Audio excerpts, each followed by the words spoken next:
datang kepadamu ya Tuhan saat ini. Kami hanya tanah liat yang Tuhan sudah bentuk begitu indah menjadi ciptaan yang mulia, melebihi segala ciptaan-ciptaan lainnya. Kami bersyukur Tuhan, Engkau telah menebus kami dengan darah-Mu yang kudus dari lumpur dosa, dan kami boleh mendapatkan status yang baru sebagai anak-anak-Mu Tuhan. Kami sudah memuji-muji Engkau. Kami sudah bawa juga persembahan syukur kami. Kiranya segala pujian dan persembahan kami menjadi dupa yang harum yang sungguh menyenangkan hati Tuhan. Saat ini Tuhan, kami mau berdiam diri di bawah kaki-Mu. Beri kepada kami hati seorang murid yang mau belajar dan terus diajar. Hati yang lembut, hati yang mau dibentuk, bukan hati yang keras seperti tanah yang tandus, yang tidak akan menumbuhkan benih-benih sebaik apapun benih yang ditanam. Tapi ya Tuhan, biarlah benih-benih kebenaran firman-Mu kelak akan bertumbuh dan berbuah lebat dalam bentuk karakter-karakter yang indah. Hidup kami terus diubahkan Tuhan, semakin hari semakin serupa dengan Kristus. Jadikan kami menjadi alat-Mu Tuhan, bejana yang indah, yang sungguh berkenan di hati Tuhan. Dan terimalah persembahan yang kami bawa ini ya Tuhan. Berkati setiap tangan-tangan yang telah terulur memberikan persembahannya ya Tuhan. Engkau membalas berlipat-lipat kali ganda. Berkati juga mereka yang belum sempat memberi karena keadaan mereka, namun hati mereka begitu rindu memberi kepada Tuhan. Tuhan juga memberkati ya Tuhan. Terima kasih Tuhan. Tolong hamba-Mu yang lemah, bodoh dan hina dina, yang akan menyampaikan kebenaran firman-Mu. Tuhan, kami sama-sama siap dibentuk Tuhan. Pakailah hamba-Mu menjadi alat-Mu Tuhan, untuk kemuliaan nama-Mu. Tuhan ditinggikan dan dimuliakan. Dan segala kuasa-kuasa roh jahat yang akan merebut benih-benih kebenaran firman-Mu yang indah, kami tolak, patahkan dalam nama Tuhan Yesus Kristus. Keluar dari tempat ini. Engkau tidak berdaulat, karena Tuhan Allah hadir di sini. Yesus yang berkuasa, dan kuasa Roh Kudus berbicara di dalam hati kami, mengubah hidup kami. Terima kasih Bapa, di dalam nama Tuhan Yesus kami berdoa. Haleluya. Amin. Amin. Puji Tuhan. Saya senang sekali Bapak Ibu bisa ketemu lagi ya. Hari ini dengan Bapak Ibu semua begitu antusias, begitu semangat ya, beribadah, memuji, memuliakan nama Tuhan. Harusnya jadwal saya minggu depan ya, tapi karena ada perubahan ya, rupanya jadwal di Curug ini minggu depan ada dosen dari Tiranus ya, rekan saya juga, dulu saya juga mengajar di Tiranus, sudah dijadwalkan minggu depan. Jadi saya dimajukan minggu ini. Kebetulan Pak Wayan hari ini berkhotbah di Kelapa Gading, jadi saya dari Kelapa Gading ke Curug ini ya. Saya senang sekali Bapak Ibu sekalian, semua pujian yang sudah kita naikkan kepada Tuhan ya. Dan hari ini saudara, kita mau membahas satu tema ya. Memang kalau sinode ada kaitan juga dengan tema sinode ya, tetapi tema saya itu why believe in Jesus. Mengapa kita percaya kepada Tuhan Yesus ya? Why believe in Jesus? Kira-kira coba kita merenung, kenapa Bapak Ibu Saudara percaya kepada Tuhan Yesus? Apa alasannya ya? Dan kenapa kita harus memberitakan Injil ya? Tentu karena kita punya alasan ya. Kita percaya dulu pada Tuhan Yesus, sesudah itu kita mau menyampaikan kepada orang lain ya, berita sukacita ini, berita tentang Yesus Kristus ya, yang menyelamatkan kita. Mari kita buka bersama firman Tuhan dari Roma pasal yang ke-5. Saya akan bacakan Bapak Ibu mulai ayat yang ke-15 ya, sampai ayat yang ke-21. Roma pasal 5 ayat 15 sampai dengan ayat yang ke-21. Ada ditayangkan ya, bisa ditayangkan ya. Saya akan bacakan kalau gitu Bapak Ibu. Tetapi karunia Allah tidaklah sama dengan pelanggaran Adam. Sebab jika karena pelanggaran satu orang semua orang telah jatuh di dalam kuasa maut, jauh lebih besar lagi kasih karunia Allah dan karunia-Nya yang dilimpahkannya atas semua orang karena satu orang, yaitu Yesus Kristus. Ayat 16, dan kasih karunia tidak berimbangkan dengan dosa satu orang, sebab penghakiman atas pelanggaran itu telah mengakibatkan penghukuman, tetapi penganugerahan karunia atas banyak pelanggaran itu mengakibatkan pembenaran. Ayat 17, sebab jika oleh dosa satu orang maut telah berkuasa oleh satu orang itu, maka lebih benar lagi mereka yang telah menerima kelimpahan kasih karunia dan anugerah kebenaran akan hidup dan berkuasa oleh karena satu orang itu, yaitu Yesus Kristus. Sebab itu sama seperti oleh satu pelanggaran semua orang beroleh penghukuman, demikian pula oleh satu perbuatan kebenaran semua orang beroleh pembenaran untuk hidup.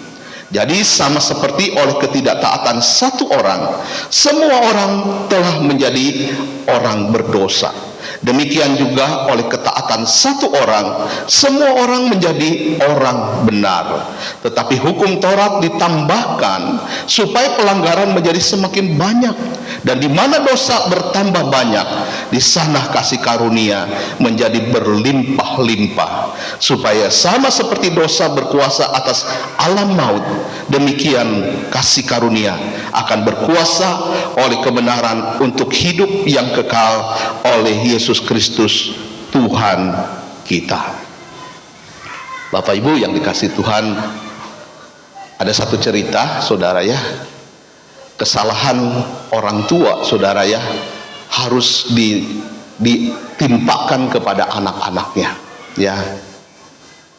Ada satu seorang bapak saudara ya yang berhutang banyak saudara ya, dan ketika dia meninggal ya saudara, hutang itu belum terlunaskan. Akhirnya hutang itu harus dibayar oleh anak cucunya. Saudara, betapa menyedihkan bukan? Anaknya, cucunya yang mungkin tidak menikmati uang pinjaman itu, tetapi harus bayar hutang ke bank ya, hutang yang tadinya mungkin orang tuanya berpikir pasti terlunasi, tetapi pada saat meninggal itu sertifikat masih ditahan sama bank ya, berarti harus dilunasi dulu baru kembali sertifikat, baik rumah, tanah dan lain sebagainya. Saudara, kita melihat di sini dalam pembacaan Alkitab ini, oleh karena dosa satu orang dikatakan, yaitu Adam ya, sebenarnya bersama Hawa ya, Adam dan Hawa berbuat dosa, maka kita semua keturunannya, semua orang di dunia ini mengalami akibat perbuatan dosa satu orang ini, yaitu maut. Upah dosa adalah maut, mati ya. Mati bukan hanya secara jasmani, tetapi mati kekal ya, mati secara rohani. Kita tidak pernah bisa berhubungan dengan Allah, dan kita tidak pernah bisa masuk ke rumah Allah, yaitu ke surga. Itulah maut. Namun dikatakan, oleh karena satu orang yang namanya Yesus Kristus, maka kita semua dibenarkan, kita semua diselamatkan, kita semua mendapatkan pembenaran ya. Tadinya kita saudara orang yang berdosa, yang harusnya dihukum, tetapi kita mendapatkan pembenaran oleh karena Yesus Kristus yang mati tersalib bagi kita. Dia sudah tanggung segala dosa dan hukuman kita, dan dia sudah bayar lunas. Amin saudaraku ya. Pernah satu kali seorang pendeta muda ya, ini benar-benar bukan pendeta karena jabatannya saja PDM begitu ya, pendeta muda, tapi masih muda saudara ya, belum lama menikah. Kemana-mana pelayanan naik motor ya, seperti saya dulu di sini ya 10 tahun saudara ya, waktu Anak saya hamil masih di dalam kandungan, saya ingat dia ke rumah Ciokdio, itu naik jalannya tanah licin, jatuh kami berdua ya. Untung aja ini anak dalam kandungan selamat ya, nggak keguguran ya saudara ya. Nah suami istri yang masih muda ini kemana-mana pelayanan naik motor. Satu kali saudara sedang turun hujan, jalan licin saudara ya, jalan licin, dan mereka kecelakaan. Mereka jatuh terpental ya. Si pendeta muda ini jatuh ke samping istrinya, terpental jauh kira-kira 3 meter. Saudara, waktu istrinya melihat suaminya, dia teriak,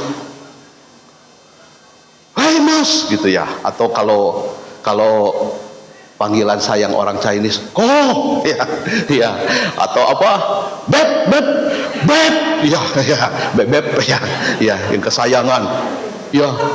"Kenapa lu mau selamatin motor lu dulu, bukannya gua yang diselamatin?" Bayangin saudara ya, ini suami tercinta lihat istrinya, saudara, bukannya istrinya duluan yang ditolong, motornya duluan yang ditolong ya. Jadi istrinya teriak ya, "Kamu kok malah nolongin motor dulu, bukannya istri duluan?" Ya lah, dia pendeta muda ini bilang ya, "Kita kan sudah ditebus oleh darah Yesus, kita sudah lunas dibayar, tapi motor ini belum lunas dibayar. Jadi aku harus selamatin dulu motor yang belum lunas dibayar." Saudara, kita bisa ketawa ya, tapi kalau yang perempuan-perempuan di sini punya suami seperti ini mau diapain? Nah, pecat? Pecat ya? Tina? Ya, bagaimana? Hah? Nangis sekeras-kerasnya? Ya, "Yesus, gue nikah sama lu lebih sayang motor daripada gua." Kayak gitu ya saudara ya. Ya, walaupun saudara dalam konsep pikiran si pendeta ini benar, kita udah ditebus, sudah lunas dibayar oleh darah Yesus. Jadi kita nggak usah ragu lagi, kita ini sudah lunas. Cuma yang belum lunas apa? Motornya yang belum lunas ya saudara ya. Tapi dia terlalu lah ya saudara ya, kalau suami lebih sayang motor daripada istri ya. Punya motor baru setiap hari dilus-lus, wah disayang-sayang, dimandiin, istrinya nggak pernah dimandiin, malah istrinya jablay, jarang dibelai. Bangun pagi motornya yang dibelai ya, siang hari motor lagi yang dibelai, malam hari motor lagi yang dibelai, yang dipeluk malam hari motor lagi, bukan istrinya.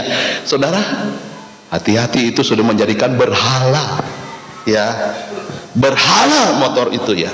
Atau apa saudara, jadi berhala zaman sekarang ini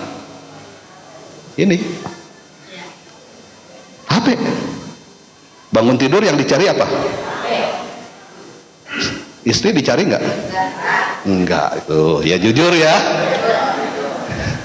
Yo, sekarang yang duduk sebelah sama istrinya bilang, "Maafin saya mau bertobat, saya mau lebih sayang kamu daripada HP," bilang, "daripada motor. Ayo ngomong."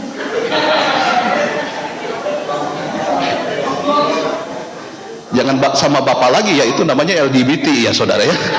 Ya, sama istri atau nanti pulang ya. Bertobat bapak-bapak ya. Ibu-ibu juga harus bertobat.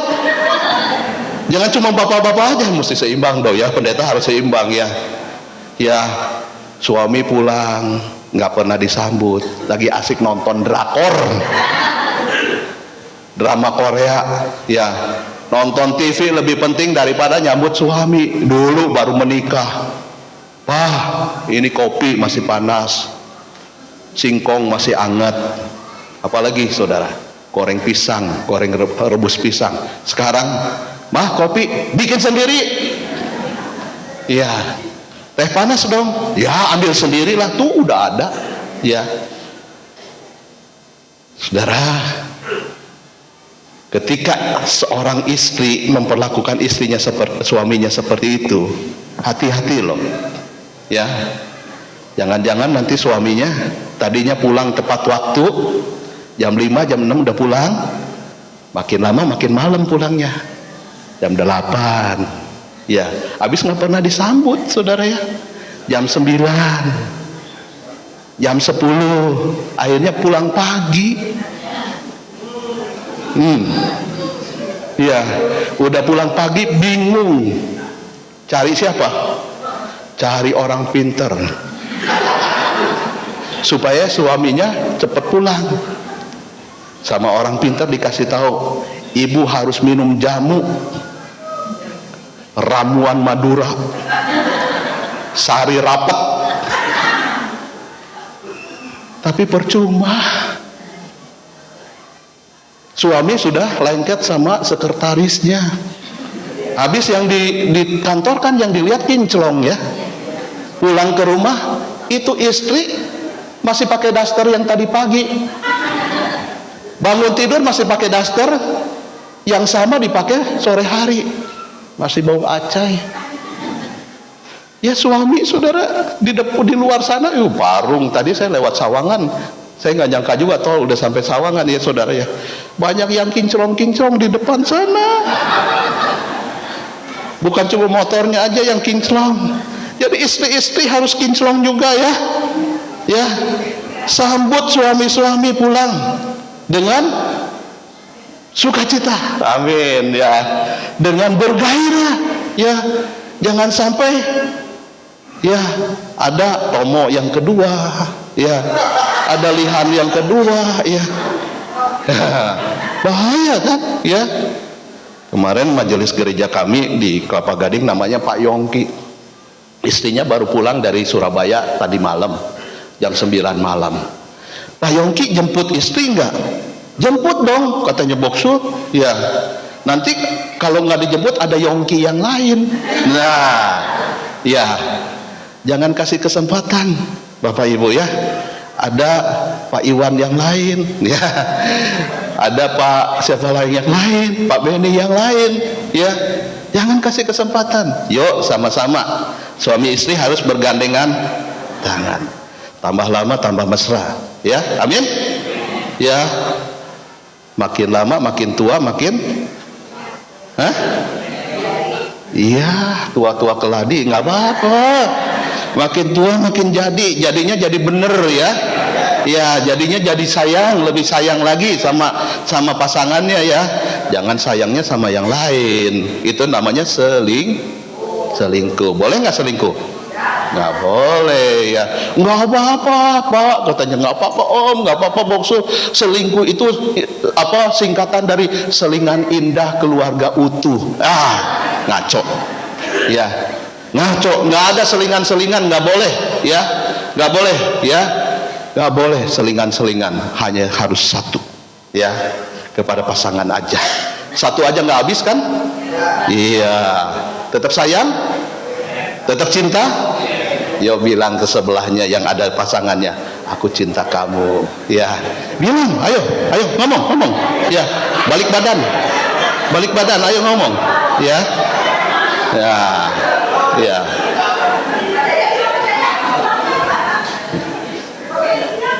Ya. Puji Tuhan ya. Tuhan sudah selamatkan kita. Kita ini anak-anak Allah ya. Anak-anak Allah yang sudah ditebus oleh darah Yesus. Saudara, kenapa kita memberitakan Injil? Kenapa kita percaya Yesus? Ya, karena Yesus sudah tebus dosa kita. Harganya telah lunas dibayar, bukan kredit ya. Telah lunas dibayar. Tuhan Yesus katakan di salib, sudah selesai. Sudah lunas dibayar semua dosa kita, hukuman kita. Dan ada ayat mengatakan demikian. Yohanes 14 ayat yang ke-6 ya. Kata Yesus kepadanya, akulah jalan dan kebenaran dan hidup. Tidak ada seorang pun yang datang kepada Bapa kalau tidak melalui aku. Saudara, apakah kalimat Yesus ini arogan? Wah, arogan banget. Yesus kok bilang dialah satu-satunya jalan ke surga. Saudara, saya mau katakan ya, kalau misalnya kita tahu ya ada satu pintu ya. Misalnya kita ada di satu bioskop ya. Kita ada di satu bioskop, tiba-tiba bioskop itu kebakaran. Semua orang panik. Semua orang kepengen keluar dari bioskop itu. Dan mereka pergi ke pintu yang terbuka. Ternyata di sana ada api. Kemudian kita melihat ada pintu yang tertutup. Kita mau lari ke pintu yang tertutup itu. Dan kita mau menyelamatkan diri. Tetapi di sana ada seorang pemadam kebakaran yang berkata demikian, jangan buka pintu itu, jangan buka pintu itu. Lah, ini kan pintu yang nggak terbakar, semua sudah terbakar. Saudara, sebenarnya pemadam kebakaran itu mengapa melarang orang-orang buka pintu itu? Karena kalau pintu itu dibuka, di dalam itu ada tekanan udara, tekanan panas yang akan membuat saudara, orang yang masuk ke sana terbakar dan terlempar jauh. Karena ada tekanan udara di tempat yang tertutup rapat itu. Nah, pemadam kebakaran itu bukan sok tahu, sehingga dia melarang orang-orang membuka pintu itu. Tapi memang dia tahu pintu itu adalah pintu kebinasaan. Jangan pergi ke sana. Nah, Tuhan Yesus juga bukan sok tahu, saudara. Bukan sok arogan. Dia katakan, akulah jalan ke surga. Tetapi dia katakan yang sesungguh-sungguhnya, akulah jalannya. Apakah salah, saudara? Pemadam kebakaran itu apakah salah berkata pintu itu berbahaya? Kalau dia tahu betul berbahaya, itu benar namanya. Begitu juga Yesus, ketika dia berkata akulah jalan ke surga, tidak ada seorang pun yang sampai kepada Bapa, yaitu ke surga. Allah Bapa kan ada di surga, kecuali oleh aku. Ini bukan sok-sokan, ini bukan arogan, saudara ya. Tetapi karena memang dia harus menyatakan inilah kebenaran, akulah jalannya. Ya, klaim Yesus ini bahwa dia adalah satu-satunya jalan ke surga, saudara. Ini menjadi alasan, ya, alasan kenapa dia harus mengatakan seperti ini, supaya tidak banyak orang binasa, tidak banyak orang masuk ke dalam neraka, tetapi setiap orang yang ikut jalan ini bisa ke surga. Bapak ibu saudara, ada 5 alasan mengapa kita percaya Tuhan Yesus dan mengapa kita harus memberitakan Injil. Ya, karena pribadi Yesus ini, saudara ya. Pribadi Yesus ini, saudaraku, dapat kita percayai, dapat kita andalkan. Karena yang pertama, dia adalah satu pribadi yang suci. Kesuciannya tidak ada yang dapat menandinginya. Di dunia ini semua orang tidak ada yang suci. Walaupun namanya suci, ya, namanya siapa? Suciwati. Tapi ini bukan orang suci. Ada banyak orang tinggal di kota Kudus. Kalau ditanya dari mana Pak? Orang mana Pak? Orang Kudus. Tapi dia tetap orang berdosa walaupun dari kota Kudus ya. Kita orang berdosa, saudara ya. Tapi Yesus, kenapa kita percaya kepadanya? Dia, saudara, orang yang suci. Kenapa dia suci? Karena dia ada Allah yang kudus. Murid-muridnya pun juga mengakui hidup Yesus itu tidak ada dosa. Kan murid Tuhan Yesus bukan seperti murid sekolah zaman sekarang ya Bapak Ibu ya. Murid-murid dulu itu mengikut murid itu pagi siang malam. Bahkan gurunya kalau pergi mandi juga ditungguin di depan jamban ya. Kalau zaman dulu kan rame-rame nunggu, siapa tahu keluar dari kamar mandi itu dapat ilham dan siap diajar oleh gurunya. Nah, murid-murid Tuhan Yesus bersama-sama dengan Tuhan Yesus 3,5 tahun. Dia tidak pernah melihat Yesus berdosa. Satu pun juga tidak ada dosanya. Dia adalah pribadi yang tidak ada dosanya. Di dalam 1 Petrus 2 ayat 24 dikatakan, ia tidak berbuat dosa dan tipu tidak ada di dalam mulutnya. Jelas sekali bukan? Ini Petrus loh, murid Tuhan Yesus yang mengatakan, dia tidak berbuat dosa. Nggak seperti kebanyakan orang lainnya. Ayat 1 Yohanes 3 ayat yang kelima juga dikatakan, dan kamu tahu bahwa dia telah menyatakan dirinya supaya ia menghapus segala dosa, dan di dalam dia tidak ada dosa. Inilah alasan kita percaya kepada Yesus, karena dia tidak ada dosanya. Dia suci, makanya dia dapat menyucikan kita. Selain murid-muridnya yang mengakui Yesus tidak berdosa, musuh-musuhnya pun juga saudara tidak bisa menyanggah bahwa Yesus adalah orang berdosa. Tidak ada musuh. Bahkan Pilatus pun juga yang memutuskan Yesus harus disalib, dia berkata dia tidak berdosa. Tetapi karena tuntutan dari orang-orang banyak yang berkata salibkan dia, akhirnya dia mencuci tangan. Artinya dia lepas tanggung jawab, karena memang Yesus ini tidak ada dosanya. Dia tidak pantas juga dihukum. Ya, dia seorang yang suci. Saudara, seorang tokoh Hindu ya di India, seorang pahlawan India, namanya Mahatma Gandhi. Mahatma Gandhi pun juga saudara sangat kagum dengan pribadi Yesus ini.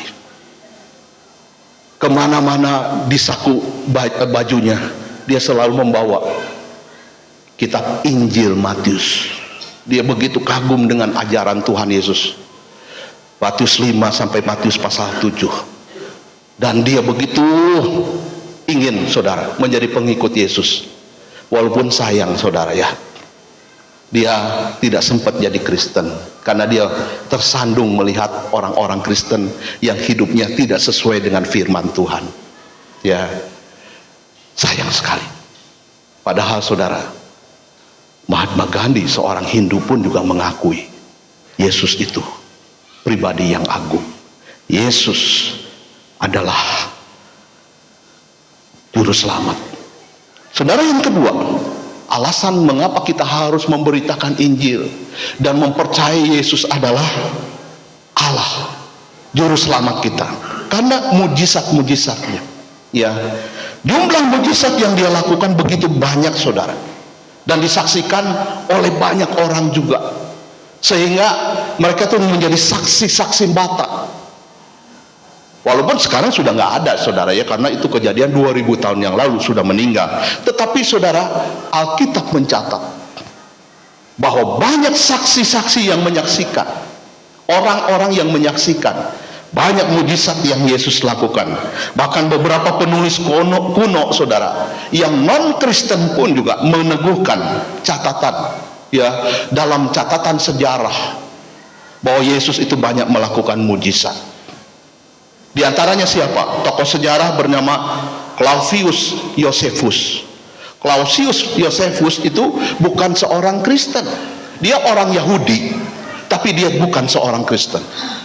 Diakui oleh dunia, saudara. Dia adalah sejarawan di Palestina. Dia mencatat, walaupun istilah dia, saudara ya, bukan mujizat, tetapi keajaiban yang Yesus lakukan.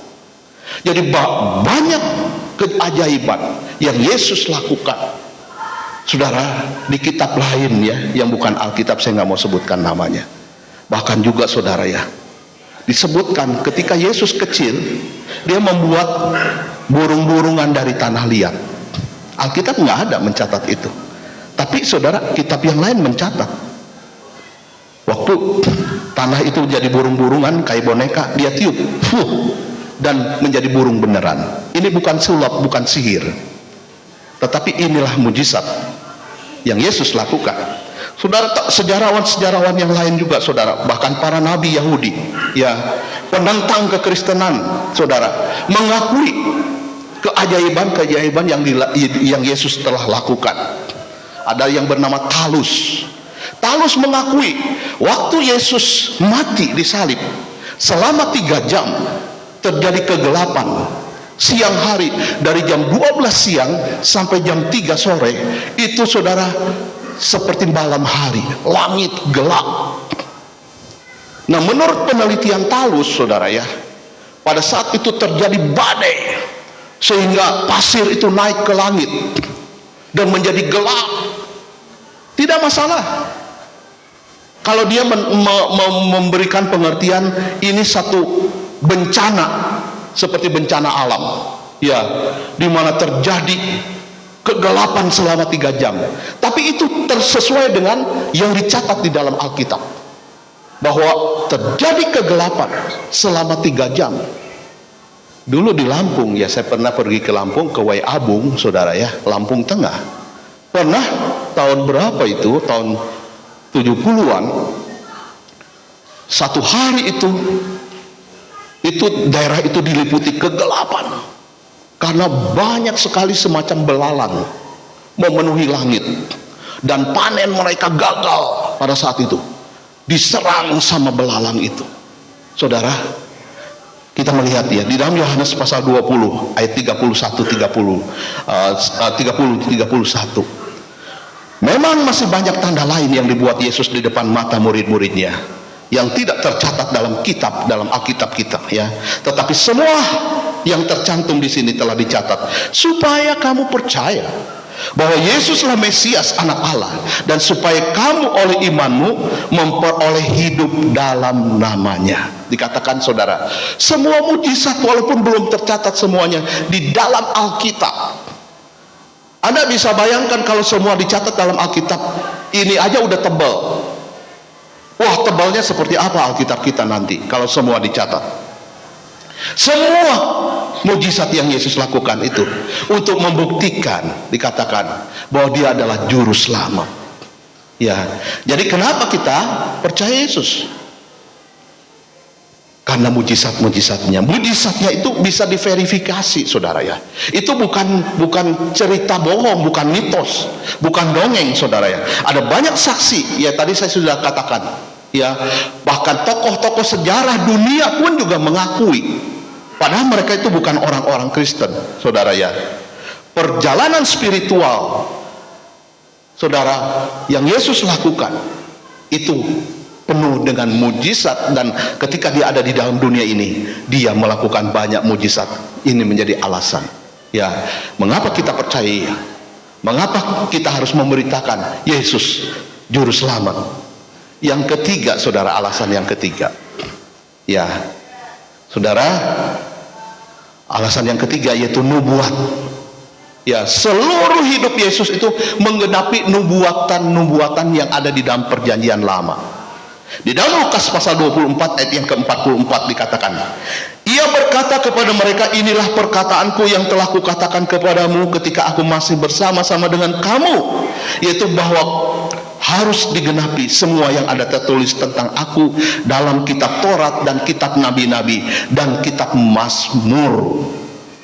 Jadi jelas sekali, saudara, Yesus datang ke dalam dunia ini menggenapi nubuatan-nubuatan yang akan terjadi tentang dirinya.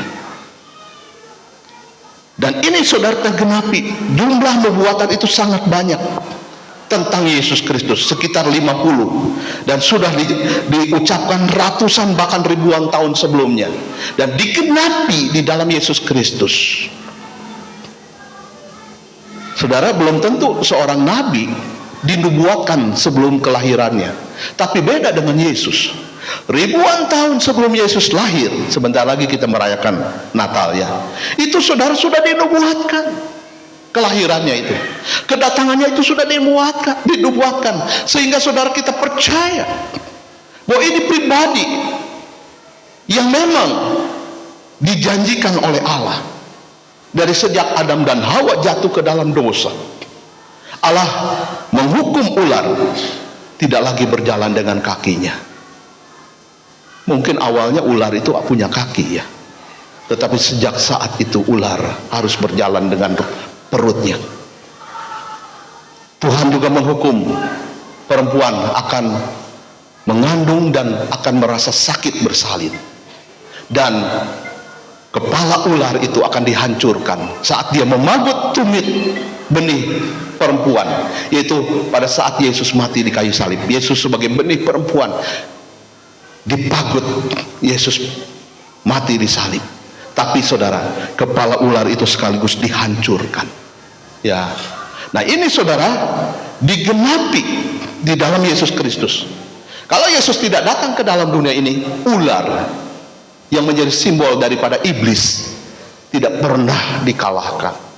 Ya, sejak Yesus mati di kayu salib, iblis kepala setan itu banyak kan? Ya, setan itu tadinya malaikat-malaikat sepertiga tentara malaikat di surga mengikut Lucifer. Lucifer itu pemimpin paduan suara di surga.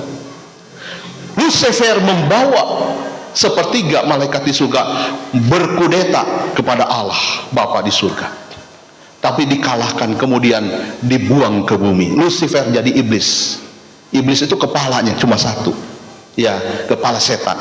Dan sepertiga malaikat-malaikat itu jadi setan, saudara ya. Nggak pernah ada orang mati jadi setan, nggak pernah, karena beda, saudara ya. Jadi jangan takut ya, kalau ada engkongnya mati nanti tengah malam ketok-ketok pintu, gua lapar, ya, jangan percaya. Itu iblis ya, yang mungkin menyaru, ya, menyaru. Usir aja dalam nama Yesus. Ya, saudara. Yang keempat, alasan keempat kenapa kita percaya Yesus. Dan ini harus diberitakan, dialah Sang Juru Selamat, karena ketepatan ajarannya. Ajaran-ajarannya itu sangat tepat, saudara ya. Yesus mendiagnosa akar persoalan manusia yang memiliki hati yang berdosa. Ini akar penyebab hidup manusia. Di dalam Matius 15 ayat 19 dikatakan, karena dari hati timbul segala pikiran jahat, pembunuhan, perzinahan, percabulan, pencurian, sumpah palsu, dan hujat. Saudara, dosa itu timbul dari hati kita, hati yang berdosa. Nah, dosa itu dipandang lebih serius lagi daripada yang dipikirkan oleh banyak orang, karena memang dosa itu, saudara, merupakan persoalan manusia. Dan persoalan ini berada di dalam hati yang berdosa. Orang yang tetap melakukan korupsi, saudara ya, padahal gajinya besar, udah digaji besar masih korupsi juga. Masalahnya apa? Hatinya yang berdosa, hatinya yang serakah, ya. Bukan karena sistemnya yang kurang bagus, saudara ya. Sebab saudara, di Jerman sana ya, di kota Berlin itu dipakai robot, saudara ya, robot untuk mencegah pencopetan. Jadi di kota Berlin itu banyak pencopetan, dan pemerintah menyediakan sebuah robot di sana. Nah, di Inggris juga, saudara ya, ada 100 orang yang digagalkan mencopet karena robot itu, saudara, memberi sinyal ya kalau ada pencopet di sana. Tapi kalau robot itu dibawa ke Indonesia, ditaruh di pasar Tanah Abang, copetnya tetap ada nggak, saudara? Hah? Kira-kira masih ada nggak copetnya?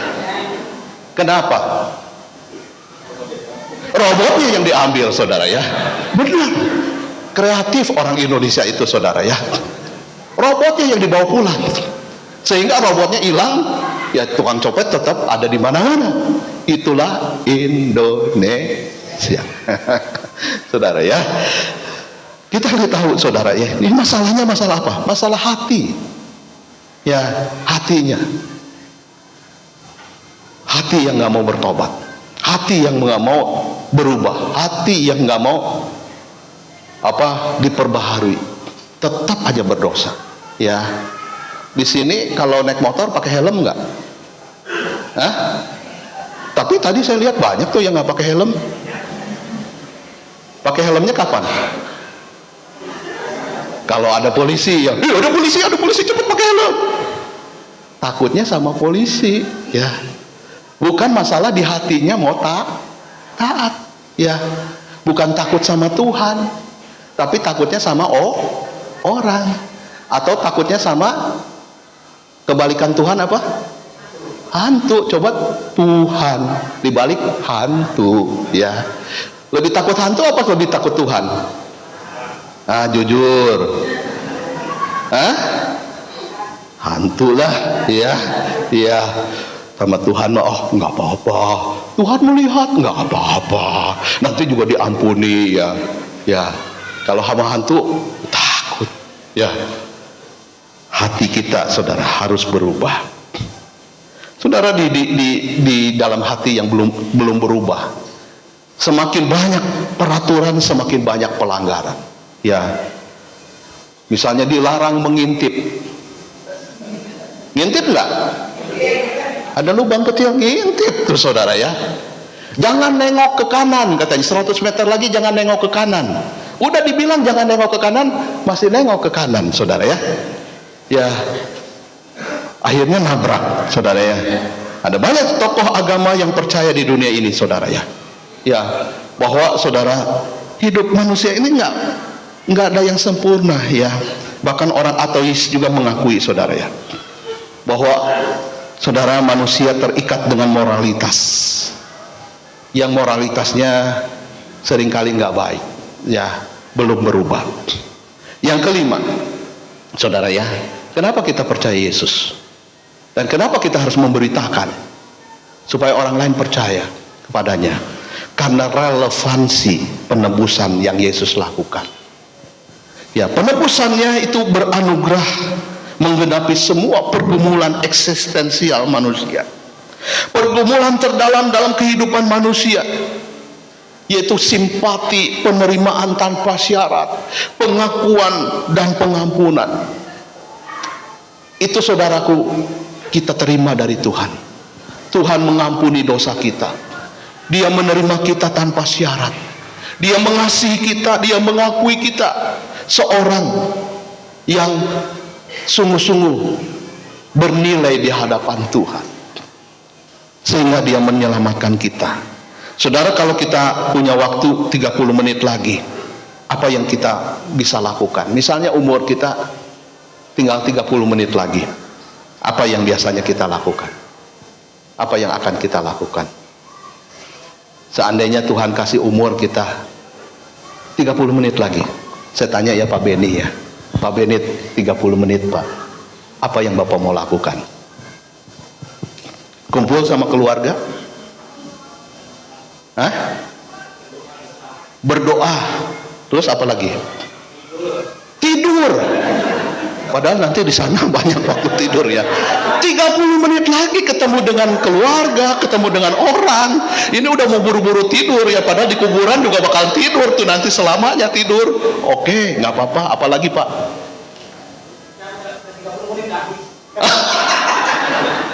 Gitu ya. Pak, apa yang Bapak mau lakukan? Kalau dikasih waktu 30 menit lagi Bapak dipanggil Tuhan.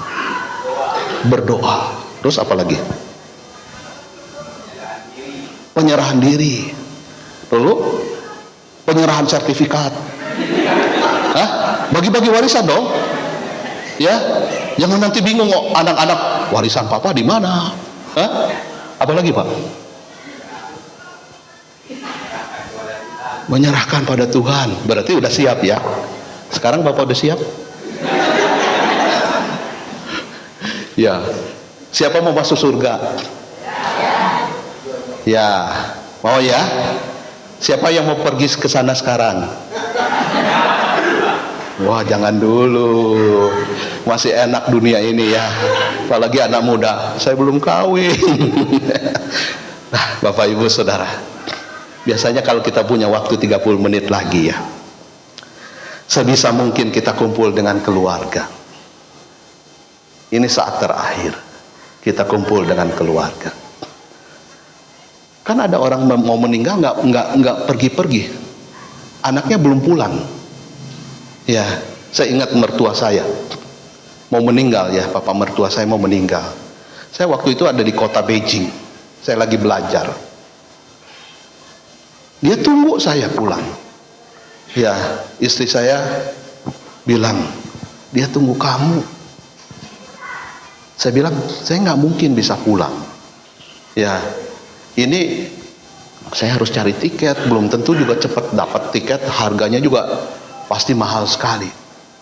Jadi akhirnya kami berunding video callan aja. Waktu itu video callan ya. Saya cuma bilang, sama papa mertua saya, Pak, kalau Tuhan Yesus datang menyebut papa dan malaikatnya menyebut, sekarang pergi deh, ya, sekarang pergi aja, karena tahu perginya ke surga. Ya, saya cuma bilang begitu dan saya doakan. 5 menit lewat, pergi. Ya, itu saudara ya. Makanya perlu kumpul dengan keluarga itu. Kalau kumpul dengan keluarga, di sana ada apa?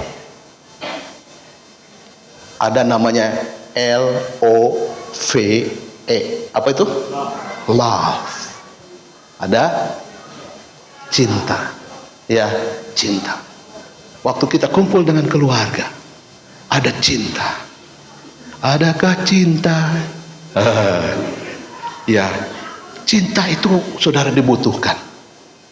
Inilah saudara relevansi penebusan Yesus. Yesus memberikan cinta. Yesus mengasihi kita orang berdosa. Dia menerima kita apa adanya. Saat kita gagal, saat kita dalam keadaan lemah, Dia tetap mengasihi kita. Orang tua saudara bangga dengan anak-anak yang jadi juara. Biasanya kalau anak-anaknya jadi juara atau menang 17 Agustus, dimasukkan sekarang ini di mana? Di TikTok, ya, di Facebook, ya, di mana lagi, di medsos, ya saudara ya. Coba anak-anak yang gagal, mau dimasukin di TikTok? Nggak mau, ya, bahkan dimaki-maki, dimarah-marah. Oh, lu on, ya, bego lu nggak naik kelas, ya. Nah saudara, padahal anak itu butuh penerimaan, butuh kasih tanpa syarat. Itulah yang Yesus berikan kepada kita.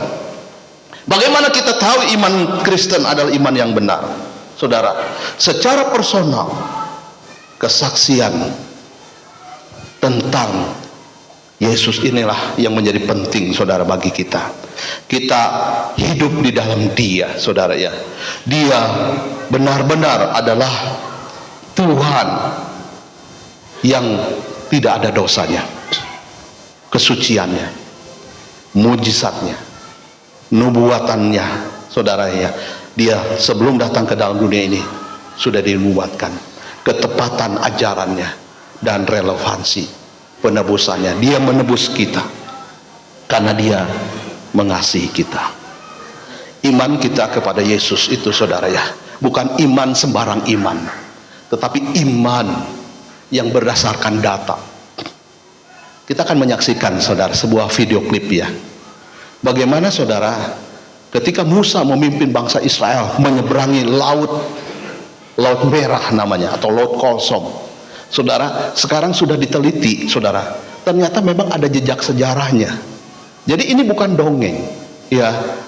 Ahli-ahli sejarawan, ahli-ahli arkeologi sudah mulai menemukan, ya, penemuan-penemuan di mana laut itu terbelah. Bayangin, laut terbelah dalam satu malam. Seperti tadi saya katakan, waktu Yesus disalibkan terjadi kegelapan. Saudara, membuktikan kebenaran sejarah. Dan ini namanya mujizat yang memang saudara nyata, tidak bisa dibantah. Makanya kita percaya kepada Yesus itu, percaya saudara, bukan sekedar percaya, tetapi ada datanya. Boleh ditayangkan saudara, indah sekali ya, waktu penyeberangan bangsa Israel keluar dari Mesir menyeberang Laut Merah ini saudara. Lautnya juga saudara setelah terbagi dua, bayangkan saudara, seperti tembok. Air itu terbelah seperti tembok ya. Airnya itu nggak basah saudara, kalau banjir itu pasti becek, tapi kering. Yang lewat itu 2 juta orang. Kita saksikan ya, suaranya boleh ya. Yang di belakang boleh kesini supaya nggak percuma ya.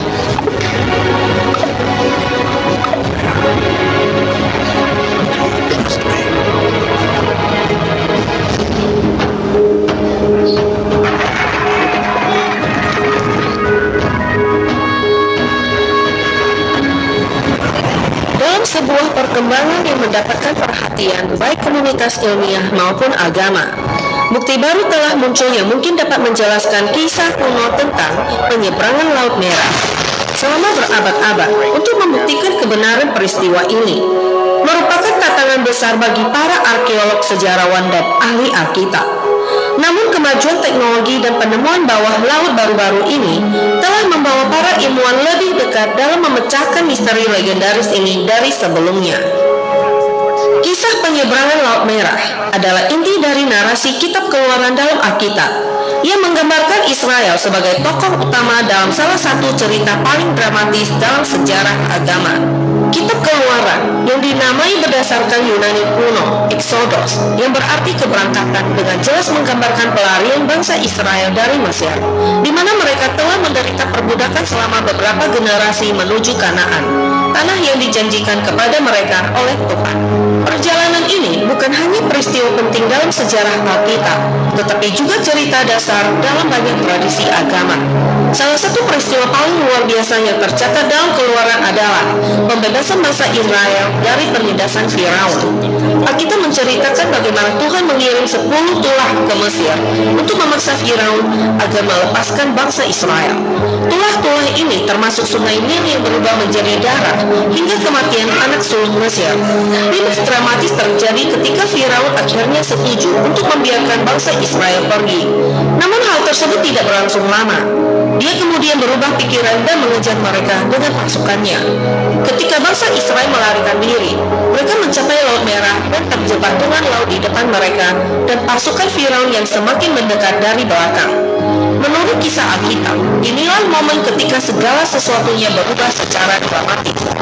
Alkitab menggambarkan bagaimana Laut Merah terbelah secara ajaib, memungkinkan bangsa Israel berjalan di tanah kering dengan tembok air menjulang di kedua sisinya. Peristiwa ini yang dikenal sebagai pembelahan Laut Merah, yang merupakan narasi penting dalam tradisi Yahudi dan Kristen. Ketepatan waktu dan besarnya mukjizat ini sangat luar biasa. Ketika Firaun dan pasukannya mengejar bangsa Israel melalui laut yang terbelah, air kembali pada saat yang tepat ketika bangsa Israel telah selesai menyeberang dengan aman, menenggelamkan para pasukan Mesir tersebut.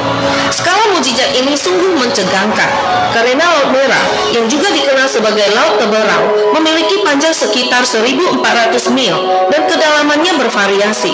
Alkitab menggambarkan bagaimana laut itu terbelah secara ajaib untuk mengakomodasi perjalanan seluruh bangsa yang diperkirakan berjumlah sekitar 2 juta orang. Peristiwa ini bukan hanya sebuah cerita yang luar biasa, tetapi juga elemen penting dalam memahami persepsi kuno tentang intervensi ilahi dan peristiwa ajaib. Penelitian arkeologi dan sejarah telah memeriksa kelayakan peristiwa seperti itu, mengeksplorasi teori-teori yang berkisar dari fenomena alam seperti gelombang pasang atau angin kencang hingga interpretasi yang lebih sederhana dari narasi Alkitab. Meskipun dengan banyaknya penyelidikan, cerita tersebut tetap menjadi simbol iman dan kekuatan ilahi yang mendalam, yang telah diwariskan selama ribuan tahun dan terus menginspirasi kekaguman dan perdebatan. Penyeberangan Laut Merah adalah cerita yang kuat, tidak hanya sebagai simbol religius, tetapi juga sebagai titik ketegangan antara iman dan sains. Narasi Alkitab yang dipeluk oleh banyak orang karena signifikansi spiritualnya seringkali berbenturan dengan ketergantungan komunitas ilmiah pada bukti empiris dan penalaran logis. Para ilmuwan yang mendasarkan kesimpulannya pada fakta-fakta solid dan data yang ketat telah mencari penjelasan alami untuk peristiwa yang digambarkan dalam teks-teks agama, termasuk pembelahan Laut Merah. Pendekatan ilmiah untuk memahami peristiwa ini melibatkan pencarian fenomena alam yang dapat menjelaskan deskripsi Alkitab. Beberapa ilmuwan telah mengusulkan bahwa letusan gunung berapi, angin kencang, atau bahkan gelombang pasang bisa menciptakan kondisi yang diperlukan agar laut terbelah sementara. Namun, tanpa bukti konkret yang mendukung teori-teori ini, peristiwa tersebut tetap kontroversial di kalangan ilmiah. Pencarian untuk memahami penyeberangan Laut Merah terus berlanjut, dengan para peneliti menyelami teks-teks kuno, melakukan eksperimen, dan menganalisis data untuk menjembatani kesenjangan antara catatan sejarah dan penjelasan ilmiah.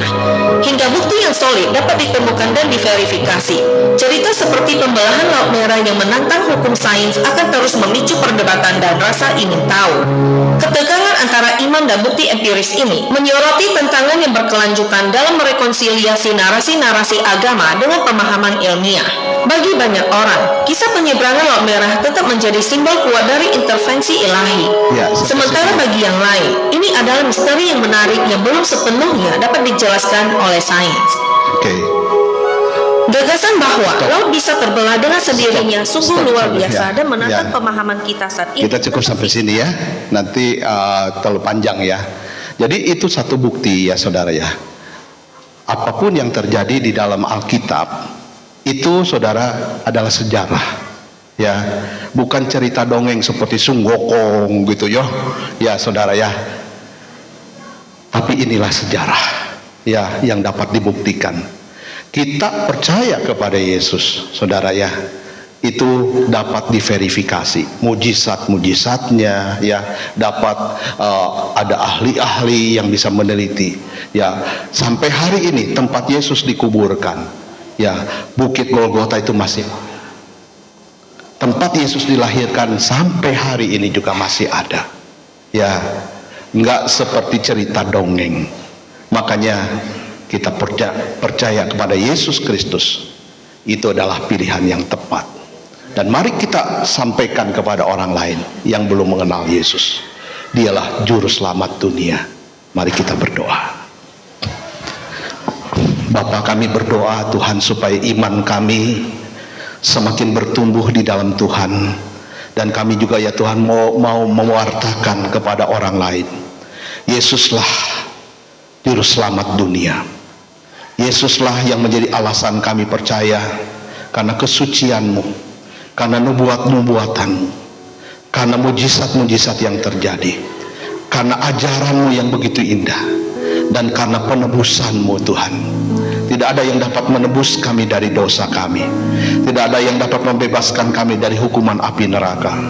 Hanya Engkau juru selamat kami yang dapat menebus kami dan membawa kami ke surga, karena Engkau adalah Allah yang datang dari surga untuk membawa kami yang percaya kepadamu pulang ke surga. Di dunia ini kami hanya sementara, walaupun kami mungkin masih akan mengalami sedikit penderitaan, sedikit masalah, sedikit penyakit, tetapi ya Tuhan, kami akan selama-lamanya di surga menikmati keindahan, menikmati anugerah Tuhan, menikmati kemuliaan. Terima kasih Tuhan, Kau sediakan surga bagi kami. Ini bukan mudah-mudahan, tetapi ya Tuhan, satu kepastian keselamatan di dalam Tuhan Yesus yang kami yakini. Berkati ya Tuhan setiap kami, supaya kami makin teguh iman kami, percaya kepada Engkau sebagai Tuhan dan Juru Selamat, dalam nama Yesus. Amin. Tuhan Yesus memberkati.